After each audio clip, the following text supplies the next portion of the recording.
Welcome to the Guardian Files. I'm back with another video. Before I go any further, make sure you hit that like and sub button. When it comes to prison, you hear a lot of myths. And a lot of times people go off what they see on television. One of the main myths that you will hear about is sexual assaults. Now, it does happen, but it's not as prevalent as TV or the average person makes it out to be. So when we think about sexual assault, not that I'm just walking around constantly thinking about it, but when we think about sexual assault, we normally think about two forms: through the butt or the mouth. Now, even though those are the typical ways that it's done, they're not the only ways. And in this story, I'm going to tell you about another way. See, there was an older inmate. I can't remember his name. Older white gentleman who was, I say, around between 80 or 85 years old. And he was suffering from dementia. See, now in prison, everyone's separated by race. Hispanics hang with the Hispanics, they cell with the Hispanics. Whites cell with whites, black cells with blacks. Now, when it comes to black people, then you have the black population in prison. Then within it, it has the little gangs like Crips, Bloods, whatever gangs that exist. But in this case, when it comes to older white men, older black dudes, or just older white men and black dudes together, like a lot of times they'll cell up with one another and it won't be a racial issue. Because most of the older inmates just want a peaceful cellie. Somebody that's not going to make a whole bunch of noise or draw a whole bunch of attention. So they're not really divided, well, not all the time divided by race. But there was this particular older white inmate who would prefer selling up with black dudes. Didn't matter whether it was young or old. As long as the cellie was black, there was no issue, at least coming from him. And the average black cellie that he would have would look at him and think, okay, there's not going to be no issues in the cell. This is an older white man, and he don't really want no problems. So he's not tough, so he's not going to be able to do anything to me. So you really wouldn't have too many black dudes having an issue going in the cell with him, especially if they weren't a part of a gang or a group, because they just knew that they would be able to sleep comfortably in the cell with this old white dude. But for some odd reason, every time we would put somebody in the cell with them, that next morning, that person we placed in the cell with this old man made it his business to go straight to the officer's station to let him know that he had to get up out that cell. He wasn't going back in. And he stood on they would stand on what they say. They would not go back in that cell. So we would always have to find another person for him. And it would constantly happen. That next morning, whoever we put in the cell with him the night before, as soon as we popped the doors open, that person would say, I can't go back in the cell with him. And they would never tell us why. Even though all of the inmates that were in that housing unit previously already knew, what time it was. And it was entertaining to them to see how the guys come out the cell, the next morning. But for the most part, everybody in the unit, aside from the officers and the new inmates, knew what was happening in that cell. And see, also one of the main reasons why dudes didn't mind going in there with them, because the threat of sexual assault, at least towards them, they couldn't see it happening. They didn't see him as a threat. But lo and behold,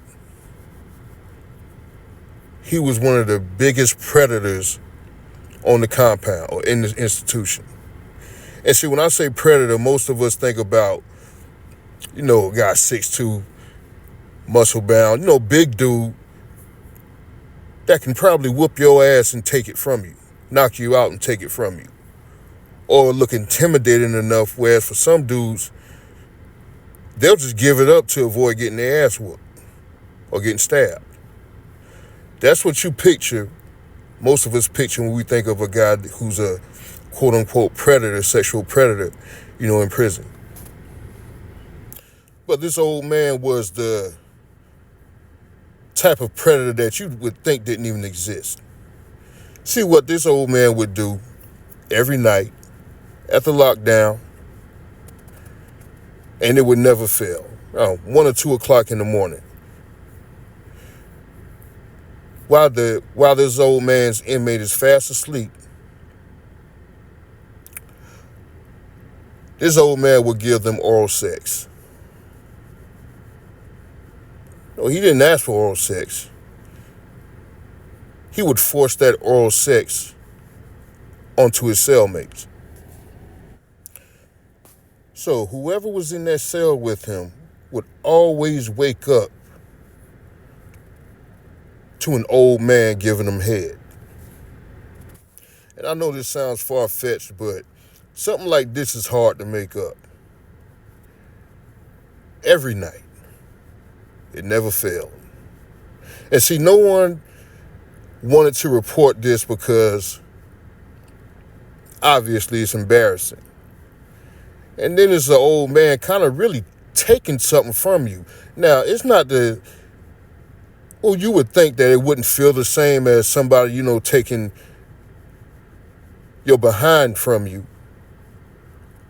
But if you think about it, this really isn't no better because you still being violated. But there was that one inmate that finally reported it. And when he brought it to us, we were honestly surprised because most of us have never heard no shit like that. Who wants to take head from somebody? I don't even know how you label it. Take head, give head, forcibly give head, whatever you want to call it. It doesn't even have a name. So obviously, after this was reported, it's considered sexual assault. So both of the inmates had to take outside hospital trips, and both of them were locked up in the SHU, Special Housing Unit, lockdown. And again, in a special housing unit, you have to have a cellie to prevent suicides.